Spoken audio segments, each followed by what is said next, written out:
little overview, kind of what we'll be covering today, the big points, and then we'll get into it. At any time, if there's any specific questions you have about like maybe like vocabulary that I'm using or what I'm talking about, feel free to express it right then so we can get to it. We will have time for questions at the end, but if you have a question about some of those things, that'd be great to just get it sorted with. Anyways, first up, I just wanted to introduce who I am. My name is Jackson Ridd, but you can call me Jax. That's what I go by when I do magic generally. I am a magician and a mentalist, and been performing professionally right now for about 15 years, ever since I was kind of in high school age. And so what does that mean, performing? Basically, I have a weekly residency at a magic venue in Los Angeles, which is where I was born and raised.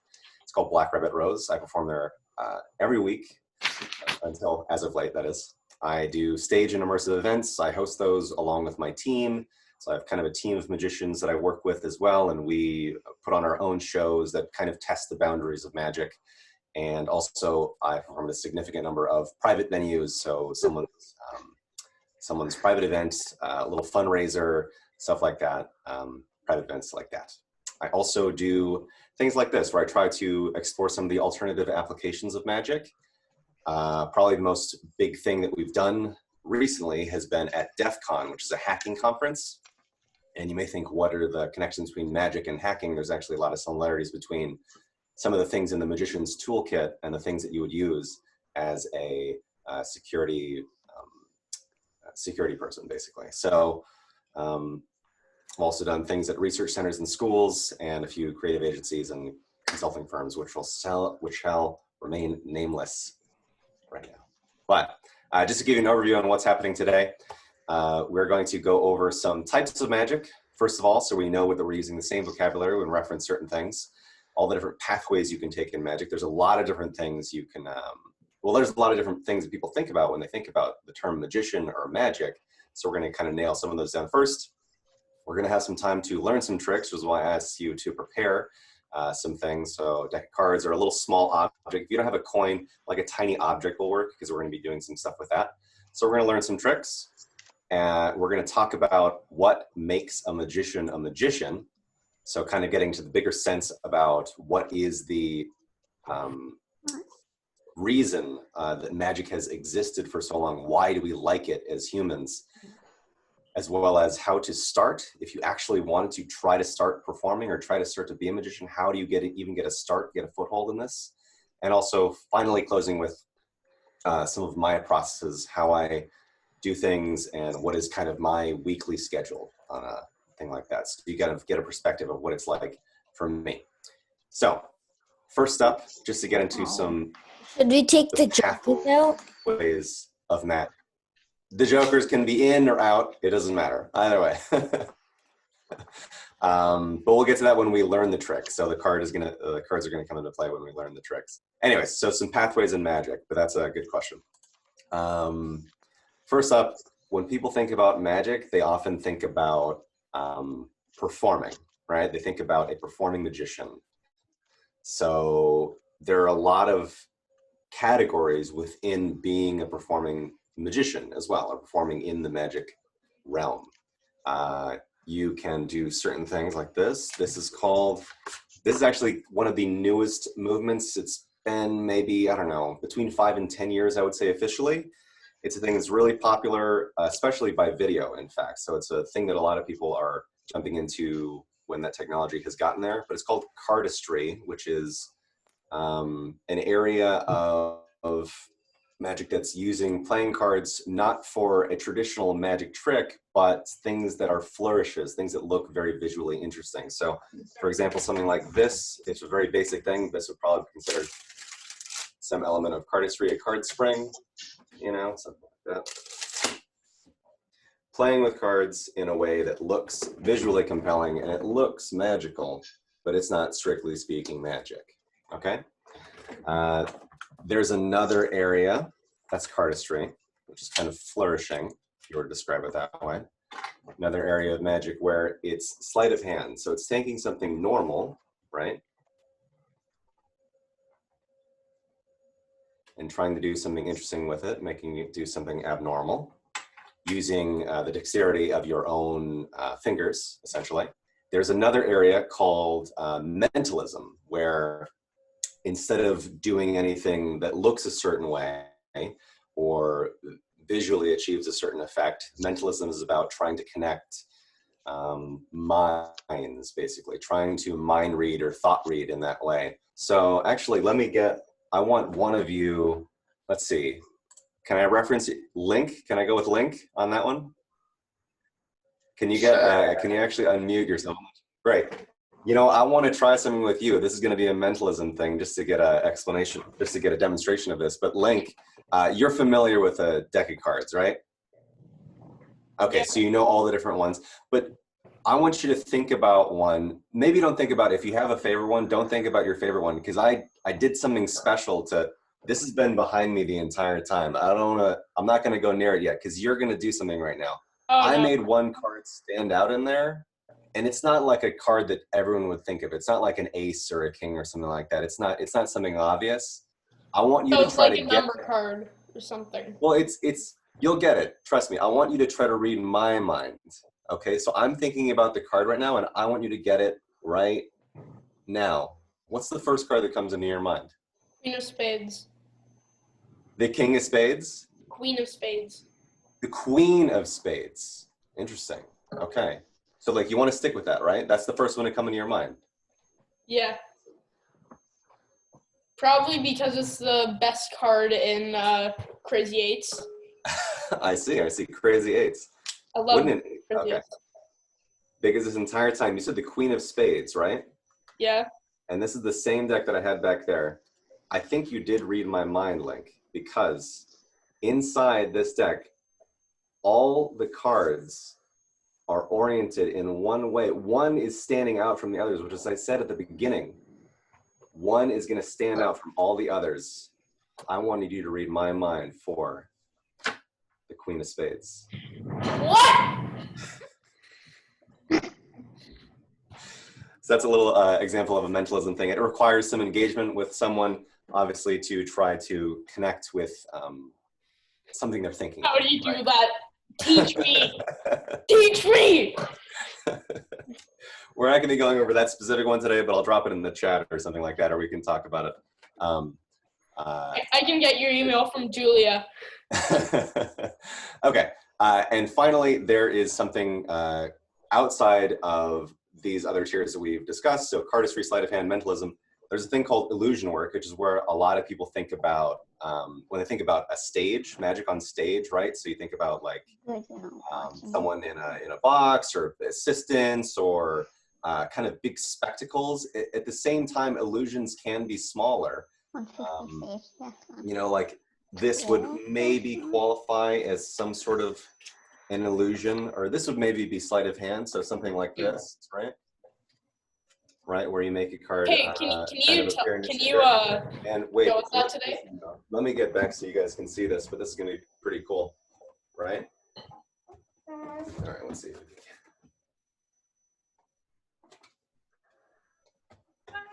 can. So there's lots of different things that you can get into in the magic world where you aren't. You can also try to cross disciplines as well, but these are the basic disciplines as they stand. So cardistry, sleight of hand, mentalism, and illusions. Now, there's another subset of magic that's not being a magician per se, but it's making things for magicians, essentially. So these would fall under the creative role types, or the creator role types, where someone is, you know, I mean, if you go to a magic shop or something like that, you'll see things that you can buy. Those are made by a magic creator, and they're making a living in magic, but they're not necessarily performing it. So that's another pathway in magic. Another pathway is to be a consultant, which is someone that not only creates something, but is able to tweak it to a certain performer. So it's almost like being a director in that sense. So you're taking someone's magic persona and trying to find things that fit them and ways for them to perform. So that said and done, those are the majority of the pathways you can find in the world of magic. We're going to get to learn a trick. So we're going to learn a few tricks, and we're going to start with some basics. It will take some time to get really good at it, but I want to try this here. I do this with anyone that I teach, any one of my students. When we first start learning, we have to do this. This is called the Magician's Oath. And if you've been a part of a magic group, you might have done something similar, but we're all going to take the oath together. It's going to be fun. And I'll go over why we do these things and why we try to stick to these rules in magic. So the first up on the Magician's Oath, you can raise your right hand and say along with me, but I promise to never reveal the secret. I promise to never reveal the secret. I promise to practice until perfect. I promise to practice till perfect. And I promise to not perform the same trick twice. And I promise to not perform the same trick twice. Excellent, because really, you're all magicians now. Congratulations, we've all taken the oath. But really, magic is about a secret, right? Magic has to be about some sort Magicians of magicians never tell their secrets. Exactly. It's about a moment of surprise and a moment of astonishment. Try and give people a magic moment. So when you think about it that way, it's kind of like a comedian telling the punchline to a joke before they tell it. If you know the punchline, you might not laugh when you get to the end. So in the same way as a magician, you have to keep that punchline secret until the right moment has arrived. So really, there's 3 rules, but really it's all about not revealing the secret. If you don't practice until perfect, you might mess something up when you do it for the first time. So it's very important to get it right and practice telling that joke, in other words, before you actually perform it to someone. At the same time, when you do something really amazing, someone's gonna say, oh, can you please do that again? I really wanna see that again. And that's good, you want that reaction. Unfortunately, you don't wanna do the same thing again, because then they can start to work it out in their mind. Maybe they can maybe be like, oh, if they're doing it a certain way, they see it again, and they can get that deduction process going in their head. So it's best to just try not to reveal a secret if at all possible. That's the main goal. So now that we've got that done, let's cover some basic tricks here. So if you have something that is a small object, like a coin or something like that, now would be the time to get it out and try to follow along, because it will be tough at the beginning. This is a big concept here. We're going to cover a lot of different things within it. But take a coin. Give me any size. I'll take the small one for now. You can get a quarter. You could get a little ball or something like that. Really, anything is going to work that you can manipulate that's about this size for your respective hand size. So I'm going to get up here so you can see this. Let me click away from this so you can see it. Ooh, lighting. Okay. So I have a coin here, right? And this is the basic principle. I'm sure a lot of us understand this one. You can take it and kind of rub it away into nothing. Produce it again from there. So this is an idea. Sorry, I'm trying to get my lighting right here. Called the French drop in magic. It's a very simple sleight. This would be classified as sleight of hand. So you're going to act like you're taking a coin, but it's really staying in this hand here. So I'm going to break it down every time, just a little bit slower. You're starting to watch it now. I'll show you from behind. My hand is coming over the top, and it's looking like I'm grabbing the coin. So it's going to mimic this action. But instead of taking the coin, it's going to let the coin drop. And then I'm going to pretend it's inside this hand and then vanish it. Now, here are the big things to think about. We're really covering a lot of complex topics in this just one single action. There's the concept of misdirection. I'm sure a lot of us have heard about this, where you're not letting them, or you're kind of directing people's attention, yeah? So here it's the same exact thing. We're practicing misdirection here, because when we take this coin, my eyes are actually following this there. Even though I don't have a coin, I am trying to misdirect people from this hand to this hand, which has nothing in it, but that's gonna do all the magic. So there's that, misdirection, trying to shift people's attention to where you want it.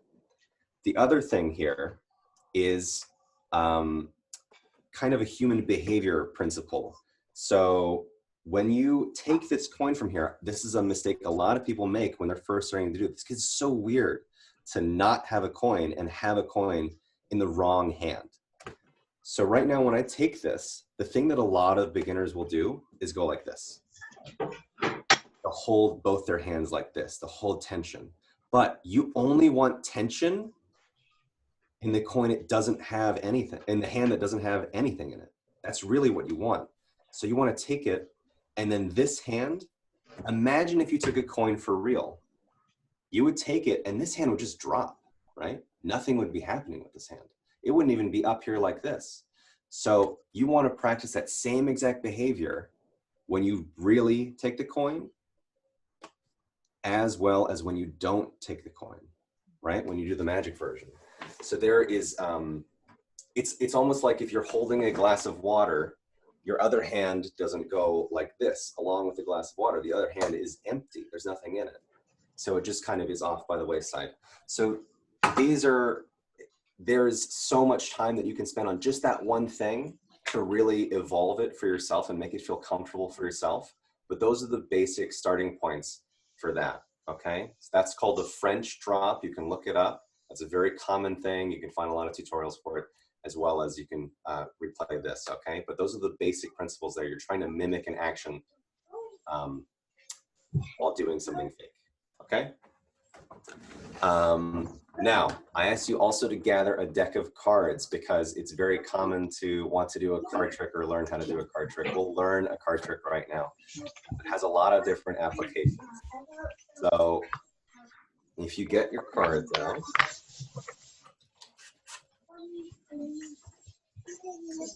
we are going to do something right here all together.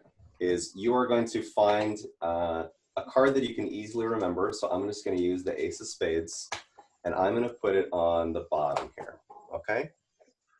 Now, we're going from big concepts down to smaller as we progress here, but this is also another big concept in card magic.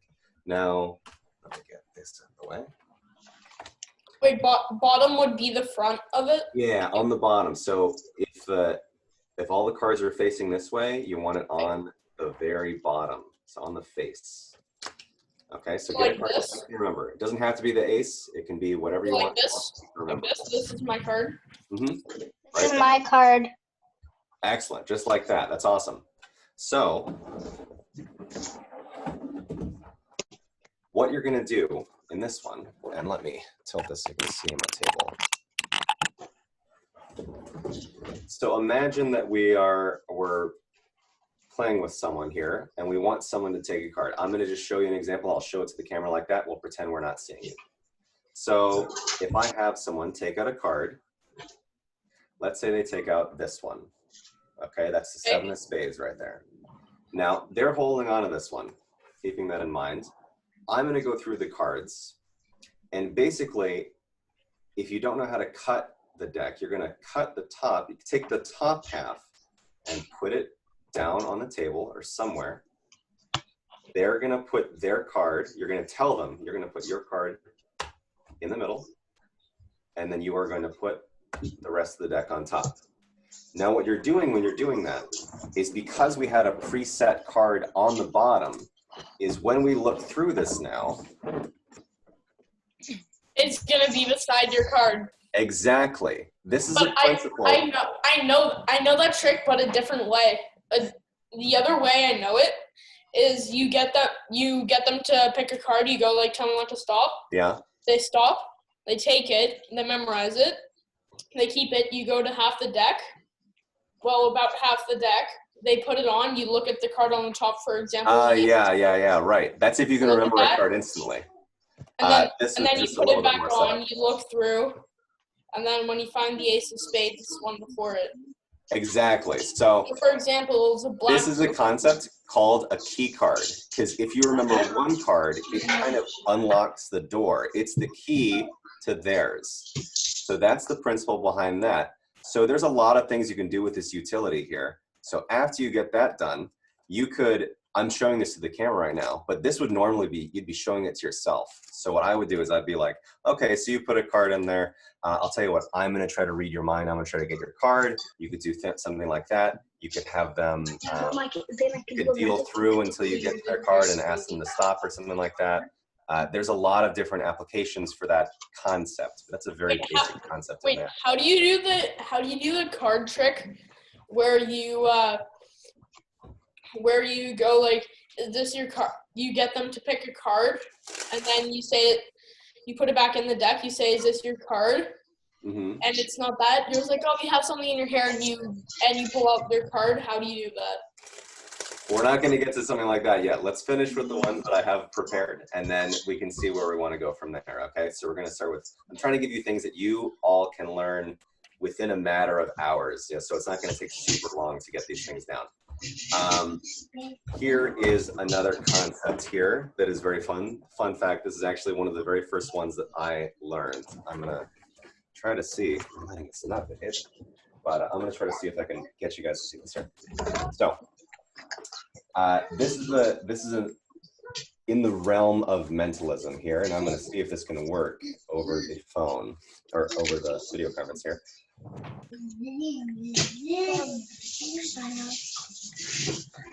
Okay, so let me. What's Milo? Can I get you to help out with this one? Yeah. All right. So what you're going to do here is I am going to try to connect with you, and you are going to try to transfer your mind through my body, through my finger, and you're going to tell me when to stop when I reach a certain card, okay? I want you to tell me when to, and I'll go slow in case there's a little lag. You're going to tell me when to stop when my finger is over the ace of spades. You're going to know when it feels right, okay? That's going to be the right place. Stop. Stop right here. Okay, Yeah. I'll put my finger down right there. Okay, we're going to collect a few of these here. Next, I want you to tell me when to stop on the 9 of clubs. So we got the ace of spades and the 9 of clubs now. Okay, so the 9 of clubs now. Milo, focus on it. You can do it. Stop. Right here. Okay. So we have the ace of spades and 9 of clubs. We're going to go higher now. We want to go to a king. Let's say the king of diamonds. Okay, so tell me when to stop on the king of diamonds. Stop. Okay, right here. Right here. I'm not moving at all. I'm just going to take that one. So, Milo, you have asked me to stop on the ace of spades, the 9 of clubs, and the king of diamonds. I am going to take one more. I'm going to take, for myself, I'm going to pick the 2 of diamonds. Right here. Okay, I can tell that's it. So, you asked me to stop on 4 cards. Do you remember the cards? I'll show them to you. I think it was the ace of spade. The ace of spades, that's right. That's number 1. The second one was the 9 of clubs. 9 of clubs, that's right. That's number 2. The king of diamonds. King of diamonds, that's right. That's number 3. And I. But then you picked the 2 of diamonds. I picked the 2 of diamonds. That's right. So this is legitimately. I think I know how you did it. Ones I learned. What's that, Milo? No, it wasn't me. It was Will. I think I know how you did it. All right, Will. How'd I do it? So, he didn't choose the right code. When you were looking for your code, you chose one of the codes you were supposed to pick. Yeah, okay. All right, so I think I get what you're saying, but we're going to break that down right now. So this is a concept called being one ahead. So if you are one ahead, if the performer is one ahead of the person that's doing it with you, the participant, then you can come out looking like a magician here. So I am one ahead right now because I'm going to put, just like usual, I'm going to put the ace of spades on the bottom of the deck. Now, when I spread these, this is what, and Will, I think you were totally getting at it, but this is what you have to do to really make it work. You have to know that bottom card, right? So I'm just going to set it aside so you can really see where it is. But I'm going to mix everything around and keep track of this bottom card. In reality, I'd probably have it like something like that, right? But for teaching, I'm going to have it off to the side. So we're mixing them all around, and all I do is I tell the person, okay, I want you to pick the ace of spades. If my hand ends up over here, or really if this were in person, you would have them just touch it. But if they touch this one, oh man, you have a miracle. You end there, you never perform another trick in your life. You're so amazing. But if they don't, right? And if they pick something else, right? So they go like this. I'll take this one out. You are going to secretly look at this one, and it's kind of hard to look at this on camera, but you're going to try to get a peek like this, all right? So in reality, your vision is going to look a little bit like that, okay? So you're going to get a little peek. So that little peek, you can tell that's a 7 and that's a spade. You're going to go, okay, great. You're doing good. I want you now to pick the 7 of spades. So now you're one ahead, right? So now you're going to get this next one, little peek. Okay, I want you to pick the 9 of clubs. Oh, lucky right there. And lastly, I'm going to pick the 9 of spades. And then you go back to what the initial one was, which is the ace. You act like it's a 9. And all you do is you just mix that 1 in your hand, and then you have the exact order that you wanted them to pick the cards in, okay? That's So what it's a I one-ahead thought. principle, and it works because you know one piece of information that gets ahead of the participant. I thought that was how it worked. Epic. Well, you got it. Exactly. I knew what you were trying to get at, but that's the full explanation right there. That's totally awesome. Oh, while we're here, I know a lot of things, if you have a deck of cards, this is just gonna be a little quick one. A lot of people want to know how to do this little thing where you kind of spread it and you do that. Looks very fun. All you have to do, it's going to be a lot of like getting the tension right, but just to give you some little tips, if you hold the cards like this, so not like this, right? If you hold it from the short ends and you just kind of press down, you take your fingers and press down right there. You have to have a surface that's a little rough. So that's why I have this poker table here. You cannot do this on like a glass surface or like marble, won't work. But if you want to do this, get like a tablecloth or something. Sort of like wood or something? Maybe wood. It has to be rough. So like try something on a tablecloth, and then you're going to just press down. And then trust me, it's actually going to come a little bit easier than you think. I know it looks a little tough. And then all you got to do is just like kind of flip it from one side, pick it up, and then it's going to just ride like a wave right on over. That's a pretty cool thing. Everyone always asks that. And it's a fun thing to do by yourself. Wait, I want to try that quickly. Totally. Do it. That's what you can totally do. I don't have a tablecloth down though. All right. And I am not sure, right now, I am not sure if this one's going to work, but we're going to try it. There. Yeah, that didn't work. I'll have to try it on a tablecloth. There's always a chance that this one will not work, but we'll try. Let me see if I can call I want to do it. I want to do it. someone else. I remember Rowan was here pretty early. I want to try. Rowan, do you want to try this with me? Sure. Okay, cool. Let's try it. Again, I'm not sure if it's going to work. Hope it does. But Rowan, I have a choice here. 1, 2, 3, or 4. I want you to just choose one of those. Between 1 through 4, pick one. Okay. Say it out loud. 3. 3. Yes. I'm not going to do anything. I'm just going to turn around and show you. It says you will choose 3. And nothing on the inside. That's it. So, pretty awesome, right? That one's a super fun one. Again, that's actually one of the first ones I learned. So this is How did you do that? How didn't you do that though? well, we're going to go. This is the teach a trick portion, so we're learning all these. So this is what the pen and paper is for. You can probably do a quick mock-up yourself. So this is an idea that's used a lot in magic. It really drives at the core principles of being a magician, because as a magician, you're trying to drive someone to that surprise. But the fun thing is when you have more than one surprise available. So it's almost like a choose your own adventure book, the way some magic tricks work. Because if they choose one thing, when the person looks back at it, they go like, well, how is that possible? That I should have chosen anything, and that there was a result for that, right? There's an idea in magic called multiple outs, or having more than one possible conclusion. So in this one, I do have more than one possible conclusion.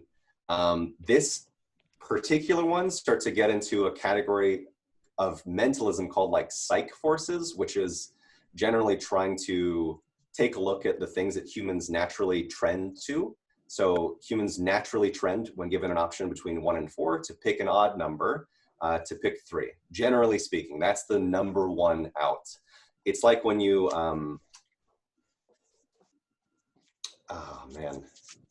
Oh wait. I'll do one in a little bit if we have time. But it's a cipher. It's like when you ask someone to think about a number 1 through 10. Most people are going to think about it right now. Probably thinking about 7.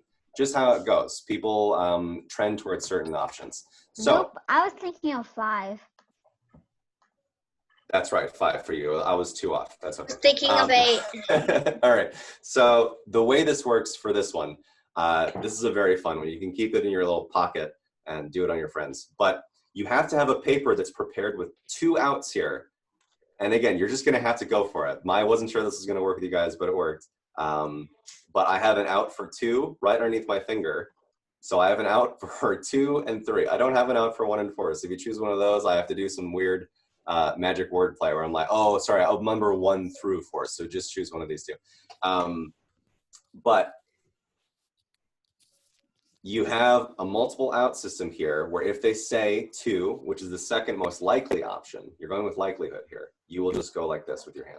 You go like that, 2. If they choose 3, which is the most likely, you'll slowly reveal it around and say, you will choose 3. And then I just do a clever little sleight of hand thing. People think something's inside here, and I go like, nope, nothing's inside there. And I just put my thumb over that 2 again, and I cover it up. Because obviously if they see that, they'd be like, wait, what's going on here? So to make this card, it's really simple. You just take a piece of paper, cut it into roughly a square. You're going to fold it in half. And then really it's just exactly as it looks. You do 1. These are my little symbols that I added there. What if they choose 1? I don't know. I really don't know. I've actually, every time I've done this, and I used to do this a lot when I was younger. It has always worked. I'm gonna test it. You have to find someone that obviously hasn't seen it my before. parents This is one thing obviously you can only do once. Yeah, my parents just walked in through the door, so. So 1, 2, 3, 4. I think the symbols actually add something to it for me. But you have an out under your finger, and you have an out in the back, and nothing in the center. So it's a pretty simple thing to construct. Anyone can do it with a pen and a paper. Okay. So try that. It's fun. Trust me. Can you wait? Try it on someone. If it doesn't work, I want to try them. I want to try it right now. let me get through a few more. We can try in a second. Okay. Well, maybe that'll be like the performance conclusion of this. I'll see some of you perform some of these things. That'll be fun. These are the tricks that you can work on. The simple things that you can try to get within an hour or 2. You can probably get to a pretty close working version of them. Again, I do really, I forgot the word, but I do really want you to practice these until perfect. Don't do the same thing twice, and trust me, never reveal a secret, because it's much cooler if you don't. Trust me. So that's the teach trick portion. We're going to talk about why it's fun to know a magic trick, why everyone, in my opinion, should know one thing they can do that's kind of magical. Not because you need to be performing it, but because of what it teaches you about yourself.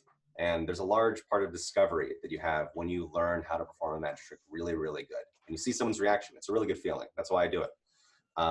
So when you have a trick up your sleeve, per se, you are able to keep someone's attention. Basically, it teaches you how to present something in an entertaining way, and also structure some of your ideas in a way that is engaging to people. So it allows you to perform with an object or something that gives you some sort of a structure, and it allows you to apply your own structure on it, keep someone's attention. It's a very useful skill to have when talking to people and presenting or something like that. This worked on my brother. It worked on my brother. Excellent. See, there you go. It's proof. It allows you to drive at a goal. So the goal of magic is obviously a surprise or some sort of a magical moment, maybe not surprising, but certainly enlightening, certainly illuminating, something that will change your perspective a little bit, give you a little bit of an eye-opening. And furthermore, it makes you give people a ride along the way. It makes the journey entertaining, because without the journey, magic is really just a puzzle. If I were just to sit here in front of you and not say anything really, not give you any story, not tell you about me at all, and I just was like you just said cards and it was all, they were all facing the other direction or something like that, it would be almost like a puzzle. I'd be presenting you like a logic puzzle. You would want to be figuring it out. And sometimes as people reactions to magic, they want to figure it out. But you don't want that to be their initial reaction. You want them to feel something like, wow, what? Or you want them to be surprised. You want them to laugh. You want them to be happy. You want them to think, if possible. Okay, so without that entertaining ride, it's really just puzzles. You know, you're just showing people things that don't make sense. You know, it's kind of weird. So, and beyond that, beyond the mental applications of learning a magic trick or learning how to perform a magic trick, you also develop a lot of hand-eye coordination, which I think is super fun. You get to learn how your fingers move, how to develop little muscles in your hands, how to like almost predict your own motions, be very conscious about your physical actions. So it allows for a lot of self-awareness as well. For when you're performing, you become very aware of where your hands are, how you do things, and allows you to control your body in a different way. So this moves us on to, why does magic even exist? Magic is such a weird art because it's something that a lot of people have an exposure to when they're a kid. But there's not really a lot of magicians out in the world. Like music, for example, is super important to the human culture, and there are so many musicians. But magicians are a little bit fewer and far between. So why does it persist if there are actually not that very many people performing it? I think that magic allows us an escape or a connection to another world. So it allows us a connection to a fantasy world almost. Basically, when I'm a magician and I try to create something for someone else, I try to think about a world that I would want to live in, and I try to give you my best presentation of that world. So I'm trying to transport you somewhere else. I'm trying to show you something beautiful.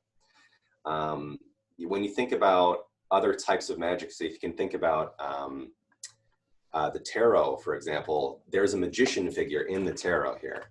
Let me get my notes back up. Where the magician has their hand with their wand up to the heavens, and they have their hand pointing down to the earth. The magician occupies as an archetype. They occupy a connection between the outer world and the real world. They are that guide that takes you from reality to fantasy and back again. So that's kind of the greater reason why magicians are still around, why we're still doing things. So when you think about that, you think about some of the, one sec, let me just pull the notes up real quick. Some of the ways of getting started in magic. So if you want to be this entertainer that gives you this escape, I believe that art is partially for a lesson, or art is partially for an escape, and magic is purely in the latter. So how do you be a magician? If you wanted to get started, if any one of you wanted to get started literally right now, here's the things that I would recommend. There are a lot of like online things or tricks you could buy immediately, but that's probably not the best way to get a good fundamental grasp of it. I'd recommend trying to find some sort of a magic club locally. Now is a bit of a rough time, but I would say in the future, when people are gathering, try to find a magic club in your community. There's going to be someone, there's going to be something. It might not be the best one, but it's going to be a start. And I think that the best way with this art form is to learn by being a part of someone else's world. It's almost like having a mentor or being an apprentice for a mentor is going to be the best way. Some of the people that I know that are almost inevitably destined for greatness are the people that have found a really good mentor early on, stuck with them, worked with them, and then you learn so much by a part of that process. Some of the best things in magic you can't buy, you can't see even in a book. They're only told. It's very much a revival of the oral tradition. There's some things that there's too good, we don't even tell anyone else. We just tell the people that are closest to us. That looks perfect. Oh, you only did 1, 2, 3. That's excellent. You could do that. Dude, remix it and do different versions. It's totally cool. Choose a number between 1 and 3. 2.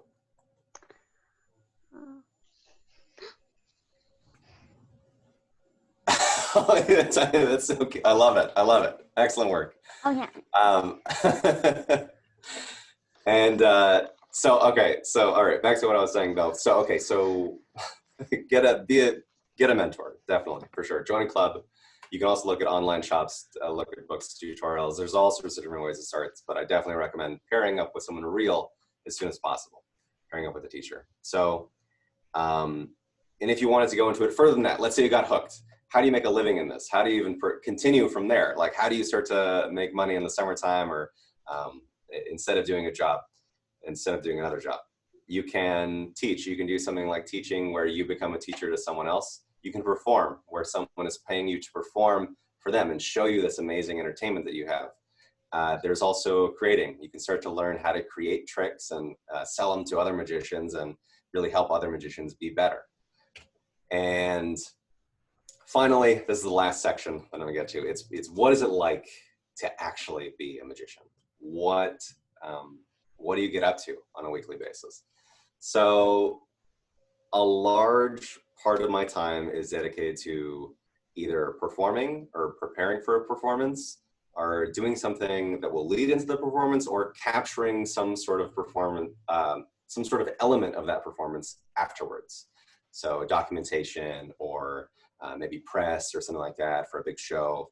But a lot of it does deal with that. Any second that I don't have that's dedicated to performing, I'm working on development. I'm trying to make something new. I'm trying to push myself as far as possible. I'm trying to make myself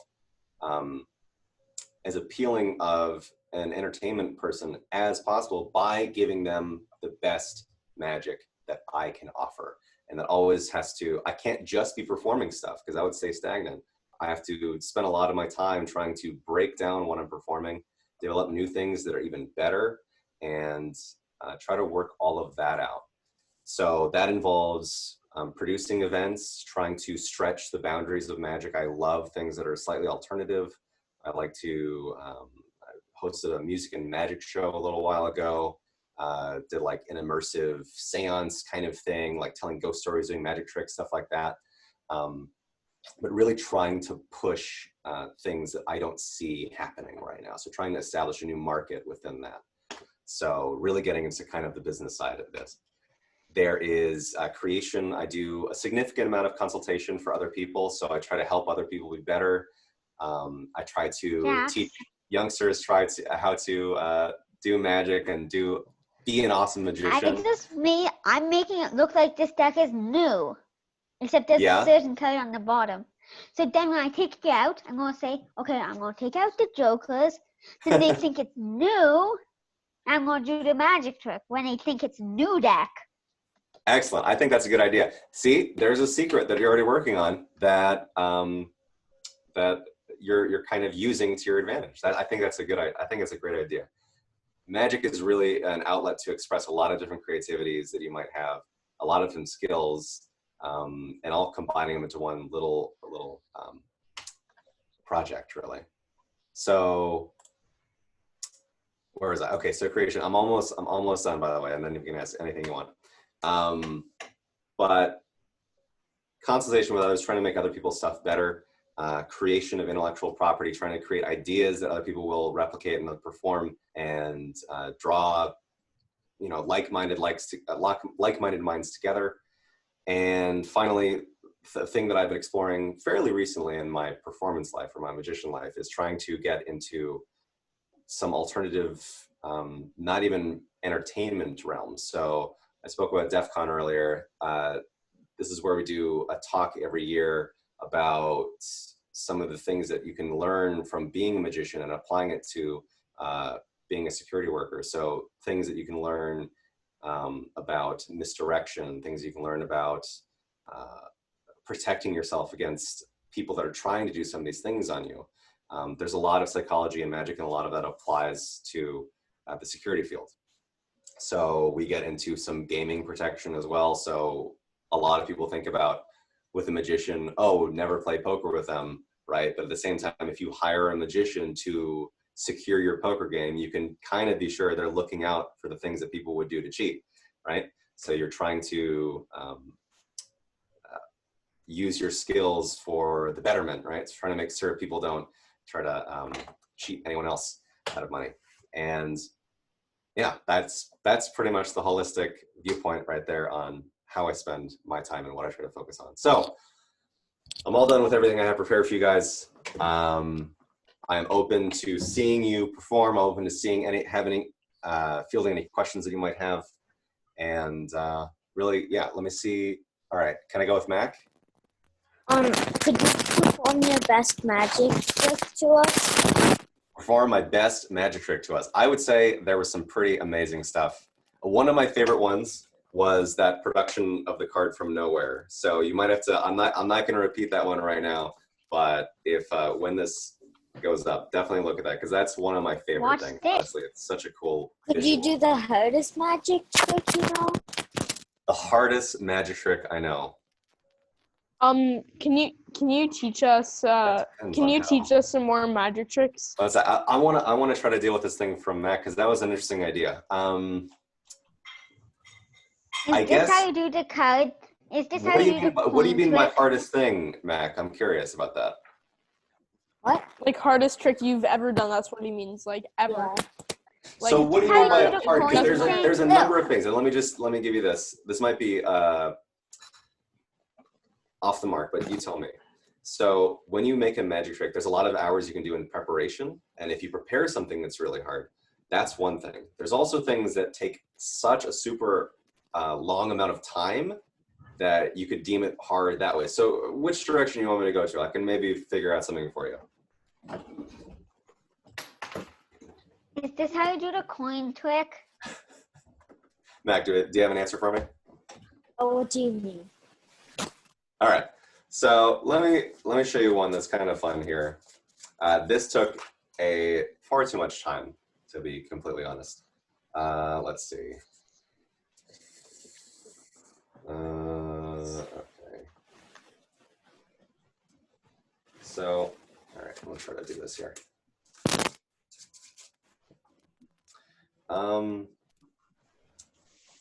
Oh, it might not be all there. Okay. So I'll tell you what, this is what we'll try to do. We will try to imagine we're in a poker game, okay? So imagine we're in a poker game here. And let me put this down so you can see it. Mac, I'll ask you the question. How many people are in the poker game? 5. 5 people. Okay, so I'm going to deal the 5 hands. All right, so I'm going to deal the 5 hands as best as I can around this little table. Let's see here. Okay, so 1, 2, 3, 4, 5. 1, 2, 3, 4, 5. 2, 3, 4, 5. 1, 2, 3, 4, 5. 1, 2, 3, 4, 5. So I got 5 hands of 5. Everyone All always these says hands- there's 2 in a poker game. All these hands do not Everyone says matter. there's I'll 2 tell you in a that, poker game. just for time. But the one that I dealt to myself, Mac, I have the 5 in the front. That's not looking good. But the rest of the ones that I have here are all 4 kings. Let me show you so you can see that.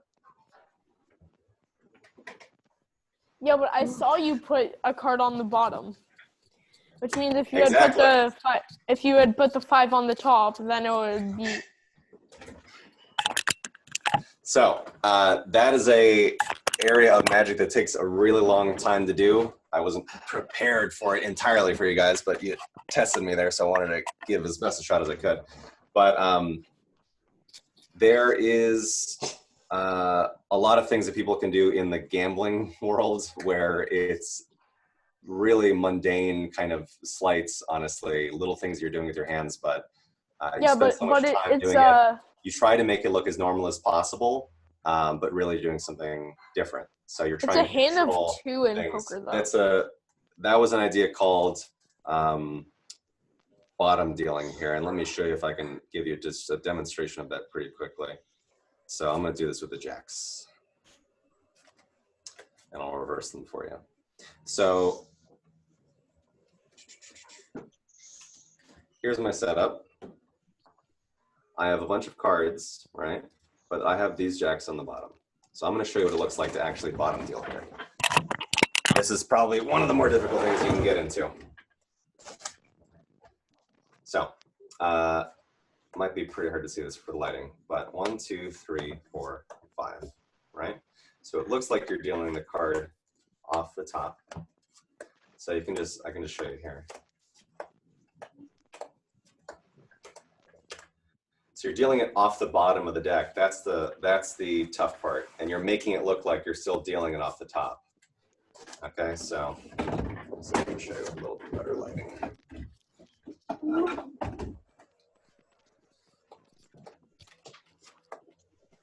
Right, so this would be kind of a more exposed view here, where you're taking it very clearly. So imagine how hard that is, trying to take one card off the bottom and look like you're taking it from the top. Right. So that's probably the hardest one that I know, Mac, to answer your question fully. Someone else. Is this how you do the coin trick? Let me see, is there anyone I haven't gone to? No, okay. Oh, Jax is cool. Thank you very much for the name change. Let's go to you, yeah. Is this how you do the coin trick? Kind of, right? But see, so what you need to do is this is something that a lot of people wonder about, is when you take this here, this hand needs to act like there's nothing in it, even though it has a coin in there. So I see what you're doing there. You are kind of going like this, and you're holding a little bit of tension here, right? So you need to practice as hard as you can. It's going to feel so weird, but that's okay. You're learning something brand new. Your body is learning something brand new. Your muscles need to learn. So you're going to take this and act like nothing is there. You were doing the movement right, so you were letting it drop right. That was correct. But like this? You need as much as like possible. This? Yeah, go ahead and stand this? up so I can see it. Yeah.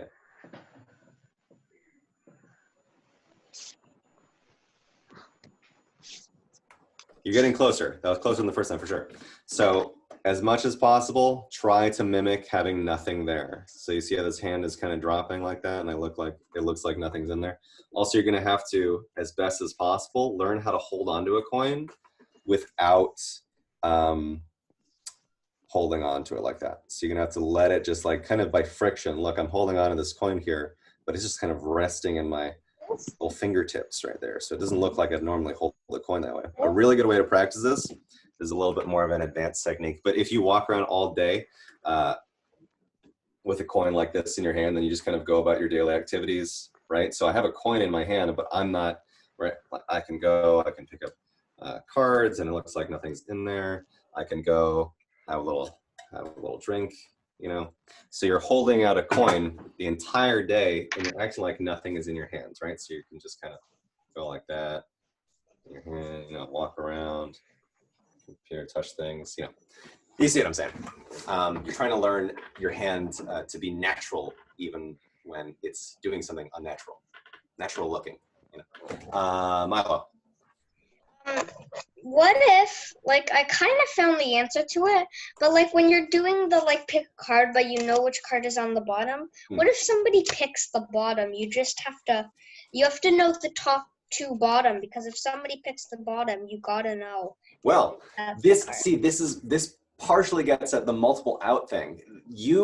Only you know where you are going to go. The person you're performing this to has no idea where you're going to go. So they don't know if the trick is he knows what card I picked, or they know it after I do a certain thing. So if they pick that bottom card, if I know that this is this, right? And they go ahead and I go like this and they go like, well, I'll take the bottom card.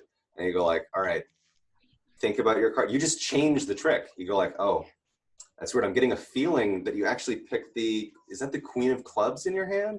And then they'd be like, how is that? And then they didn't even know that would be the end that you would go to, right? So it's like the choose your own adventure thing. You know some things. You for sure Okay. just change it. Right? Yeah. Okay. Can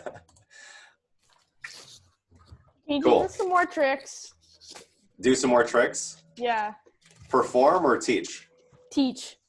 Teach. Not enough Oh time man, in the I would open say, form. let me see. Oh, There's not enough time. Maybe one I know, more right? trick. It's not enough time. We're kind of wrapping up You here. can teach us one more trick. You can teach us one more. I will try to do one more. This is get. I'll maybe do a different direction with this one, but does everyone pretty much have their? Yeah. Okay, we're good. So I'll tell you what. Is this coin or card? This is a really popular one. I want to give you some points on it. Is it a card trick? This is a very popular thing. A lot of people got this one. It's called a back palm. It's a stage manipulation. Yeah, so, yeah. You hold it, and then it's behind your hand, obviously, right now, and then you produce it like that. So the real trick of this one is trying to get into this position and have as clean of an image as possible, right? So. Yeah, but how do you get the card behind your hand? That I learned before I learned that one is this is the lead up to this. So I'll show you this version right here. It's where you take your card, right? And then you kind of go like that and you bring it back. So yeah, that I know how to do. You go like so you put it in your fist, make a fist, and it's kind of hard to get the angle right, but you have to make the card go along your fingers right there. So this way, when you open your hand, right, you're pinching it behind your hand.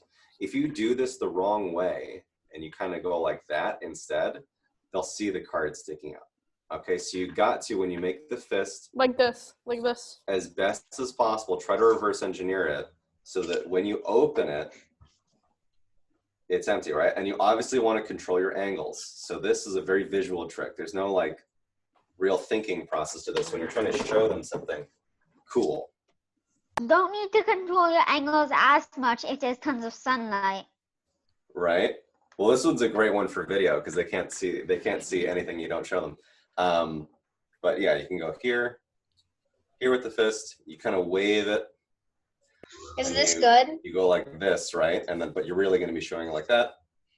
And then you can just bring it back. That's the starter version. That's the one you learn first. And then when you feel like, this, I can definitely step it up. My hands can work something else out. Then you get into this one, which is like a legitimately professional one. If someone does it well enough, the illusion is super compelling. It's not even about that you know where the cards are hidden. It's like, it doesn't look like there's anything there almost. It's one that plays with that illusion, that visual illusion for sure. And you do this one by, the easiest thing that people explain this one as is also, if you look this up, it's just called the back palm. Put your hand like this, Spider-Man kind of with the card, Spider-Man with the card, like you're shooting a web, and then your little rock star, and then you're gonna take your pinky and your first, and then you're gonna clip it, right? So rock star, go here, clip it, and then extend your hand. Now it's gonna take some finessing because the first time you do it, you're gonna go like that kind of, and that's totally okay. You just gotta take the time. All right, so a lot of the stuff looks really easy, but then when you actually start to get into your hands, you start to see the other elements. Hey, Jax. Yeah. I'm gonna ask Julia for your email so you can give me like mini lessons on how to do magic, maybe. Sure, whatever. Listen, whatever is okay with whoever the parent is, whoever's doing this whole thing. I am totally cool with. I'm totally open to communication, guiding people in any sort of direction of magic, or yeah, totally down to help. What's your email? What's my email? How should I do this? So I can actually just pass it on to them after. Okay, cool. Yeah. We'll just do that then. Yeah. Excellent. Well, we're almost out of time here, but does anybody else have any other questions for Jax while he's with us? Thank you. I'm gonna do it on my siblings. Of course, you're very welcome. I'm gonna work my magic on my mom and on my brother, and hopefully awesome. hopefully my dad as well. Though he picked 4 for the paper thing. It's gonna happen sometimes.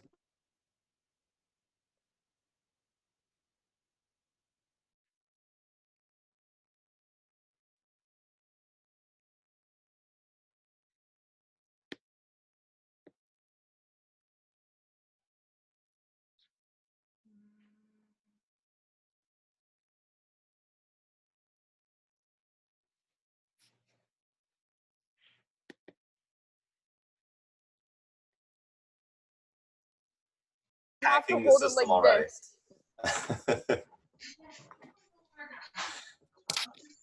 Cool. Anyways, guys, yeah, thank you for having me. It's super fun. Hope you enjoy some of these Tell things. me your email. Yeah, I think. Yeah, so Mac, I'll pass it on to you. All right, well, thank you so much. I think I know what everyone's going to be doing tonight now. Awesome. We appreciate Thanks, it very everyone. much. I'll see you later, all right? Take care. Okay. Bye.